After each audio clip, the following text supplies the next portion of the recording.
আজকে আমরা হাসতেছি কেন জানেন?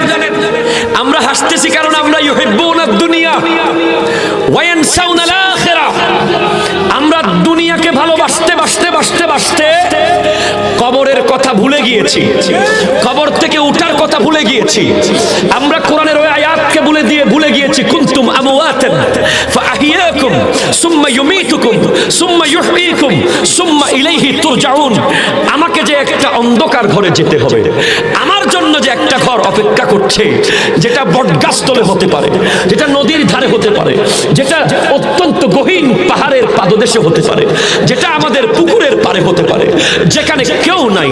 চিৎকার দিলে মা ডাক শোনে না, চিৎকার দিলে বাবা আসবে না, চিৎকার দিলে ভাই আসবে না, যেখানে লাইট নাই, যেখানে জেনারেটর নাই, যেখানে আলো নাই, যেখানে বাতি নাই, যেখানে কেউ নাই, নাই নাই নাই।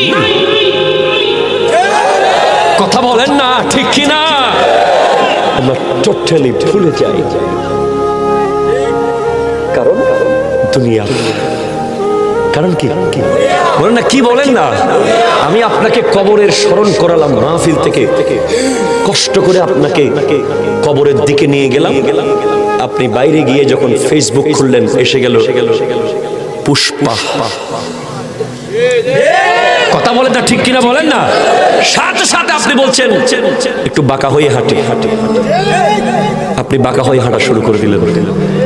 জিজ্ঞেস করলাম এটা কি? কয় নতুন আইসে। হাঁটতে হাঁটতে জুতা খুলে ফেলতেছে। কথা ঠিক কিনা বলেন না? আবার আপনাকে মাহফিলে এনে আমি আল্লাহর নবীর হাদিস দিয়ে কবরের স্মরণ করিয়ে দিলাম। আবার আপনি বাইরে যেতে না যেতেই আইপিএল, ঠিক কিনা বলেন? আবার আপনাকে বুঝালাম বের হতে না হতেই গেম, নাটক, সিনেমা, দুনিয়া আপনাকে এমন ভাবে গ্রাস করে নিয়েছে, আপনি ধপ করে মরে যান। কোথায় মরেন কোনো ঠিক ঠিকানা নাই ভাই। আমার দয়াল নবী বলেন ইউহিব্বুনাল মালা ওয়া ইয়ানসাউনাল হিসাব।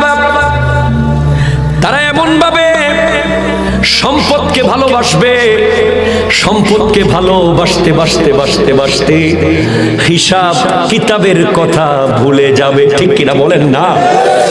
আজকে সম্পদকে এমন ভাবে ভালোবাসে, হিসাব যে হবে, প্রত্যেকটা পাই পাই যে হাসরের মাঠে হিসাব দিতে হবে। কোন জায়গা থেকে এই সম্পদ তুমি গ্রহণ করেছো, কোন জায়গায় তুমি খরচ করেছো, এই প্রশ্নের যে উত্তর দিতে হবে সেটা আমাদের খবর নাই। ইউহিব্বুনাল মাখলুক ওয়া ইয়ানসাউনাল খালিক। আমরা দুনিয়াকে ভালোবাসি, দুনিয়ার সৃষ্টিকে ভালোবাসছি, আমরা স্রষ্টাকে ভুলে যাচ্ছি। এমন অবস্থা হচ্ছে ইউহিব্বুনাল কাসুরা ওয়া ইয়ানসাউনাল কুবুর। আমরা বড় বড় বিল্ডিং কে ভালোবাসতেছি, কবরকে ভুলে যাচ্ছি। ইউহিব্বুনাল মাসিয়া ওয়া ইয়ানসাউনাল আসি। আমরা গুনাহকে ভালোবাসতেছি, গুনাহকে। আমরা যে গুনাহগার সেটা আমরা ভুলে যাচ্ছি। ভাইজান, এরকম হলে হবে না। আপনাকে প্রস্তুতি নিতে হবে।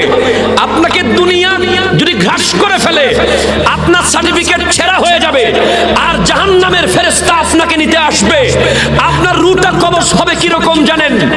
অনেকগুলো ভিজা তুলার ভিতর থেকে লোহার কাটা যেভাবে বের করা হয়, নখগুলোকে প্লাস দিয়ে ছিঁড়ে ফেললে যে কঠিন কষ্ট হয়, চোখগুলোকে খুলে ফেললে যে কষ্ট হয়, নাক দিয়ে রু বের করা হবে, চোখ দিয়ে রু বের করা হবে, শরীরের প্রত্যেকটা ছিদ্র দিয়ে রু বের হবে, প্রত্যেকটা রগ দিয়ে আপনার রু কবজ করা হবে। মনে হবে গোটা পৃথিবীর পাহাড় বোধহয় আমার শরীরের উপরে তুলে দেওয়া হচ্ছে, গোটা পৃথিবীর সাগর বোধহয় আমার উপর উঠে যাচ্ছে, গোটা পৃথিবীর কাঁটা বোধহয় আমাকে ফুটিয়ে দেওয়া হচ্ছে, গোটা পৃথিবীর কঠিন আগুন বোধহয় আমাকে জ্বালিয়ে দেওয়া হচ্ছে, গোটা পৃথিবীর সব যন্ত্রণা বোধহয় আমাকে দেওয়া হচ্ছে, কোটি কোটি তলোয়ার দিয়ে মনে হয় আমাকে কোপ দেওয়া হচ্ছে। এই কঠিন কঠিন থেকে কঠিন, কঠিন থেকে কঠিন আপনার রূহ কবজ হবে যদি আপনি দুনিয়াকে ভুলতে না পারেন, দুনিয়াকে ছাড়তে না পারেন, কবরের কথা স্মরণ করতে না পারেন। এবং কবজ হওয়ার পরে আপনার রুটা নিয়ে যখন আকাশের দিকে যাওয়া হবে, আসমানের গেট কমপ্লিট বন্ধ থাকবে, গোটা এলাকার দুর্গন্ধ দুর্গন্ধ দুর্গন্ধ দুর্গন্ধ বের হবে। আসমানের ফেরেশতা বলবে এই দুর্গন্ধযুক্ত রুটা কার? তখন উত্তর আসবে অমুক এলাকার সুদী ব্যক্তিটার রু, অমুক এলাকার ঘুষখোরের রু, অমুক এলাকার শরাবির রু, অমুক এলাকার বেনামাজের রু, অমুক এলাকার ওই ব্যক্তির রু এটা যে তার মা বাবাকে কষ্ট দেয়। এই রুর জন্য আসমানের কোনো গেট খোলা হবে না। এই রু কবরে আবার নিয়ে আসা হবে। আসার পরে সেই ব্যক্তি কবরে যাওয়ার সাথে সাথে আমার দয়াল নবী বলছেন, কবর তাকে বলবে, তুমি কি জানতে না? তুমি কি জানতে না? উনি পর্যন্ত প্রত্যেক দিন ঘর থেকে বের হলে গাছ দেখলে বলতেন, আমি কেন গাছ হলাম না? কাশ मैं दरख्त होता, আমি যদি গাছ হতাম তাহলে আমার হিসাব হতো না, কেউ কেটে ফেলতো আমাকে। সিদ্দিক আকবর আফসোস করছেন, আমি যদি কোনো পাখি হতাম তাহলে আমি হাসরের মাঠে কবরে আমাকে হিসাবের সামনে দাঁড়াতে হতো না। আমি যদি মুমিন বান্দার একটা লোম হতাম, লোম সিনার লোম হতাম। উনি যদি এমন চিন্তিত হয়, আমি আপনি কি করছি ভাই? আপনি তো জানেন না কবরের জবান খুলে যাবে। ইহয়া উলুমিদ্দিন কিতাবের মধ্যে ইমাম গজালি লিখছেন, কবরে যাওয়ার সাথে সাথে কবর বলবে, এই তুমি কি জানতে না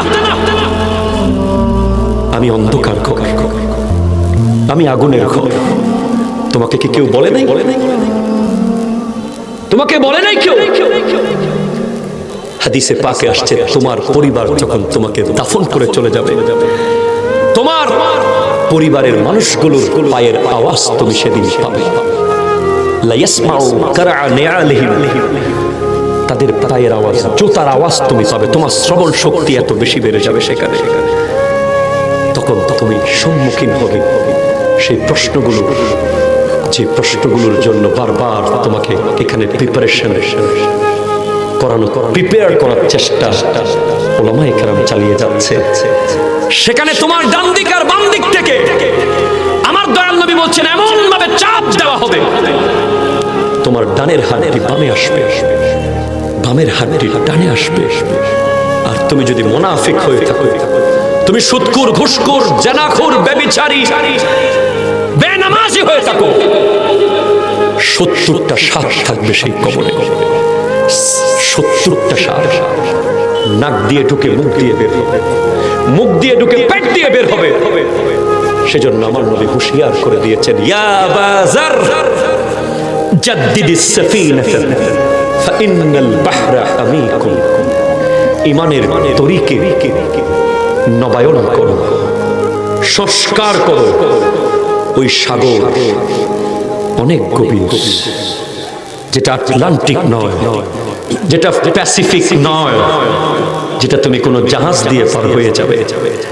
এটা হলো কবর জগৎ, যেখান থেকে আখিরাতের প্রথম মঞ্জিল শুরু হয়ে যাবে, প্রথম মঞ্জিল শুরু হয়ে যাবে। ওয়া খুযিজ যাদা কামিলান, দুবাই যাওয়ার সময় লাগেজ ভরে নাও, কাপড় চোপড়, ব্রাশ, তোয়ালে, জুতো, ওষুধ। কবরের লাগেজে কি ঢুকাইছো? পথে পথে যদি তোমার সরঞ্জাম শেষ হয়ে যায়, ওখানে হাওলাত দেওয়ার মতো কোনো সুযোগ নাই। এখানে পানি শেষ হয়ে গেলে তুমি ওয়ারুক বাজার থেকে গাড়ি থামিয়ে পানি কিনে খেতে পারো। এখানে তোমার কিছু লাগলেই দোকান থেকে কিনে নিতে পারো, পাশের বাসা থেকে ধার আনতে পারো। ওই কবরের লাগেজের মধ্যে একটা জিনিস শর্ট পড়ে গেলে ওখানে পাশের বাসা থেকে নেওয়ার সুযোগ নাই। সেজন্য প্রত্যেক দিন সকাল থেকে রাত পর্যন্ত আপনাকে লিখতে হবে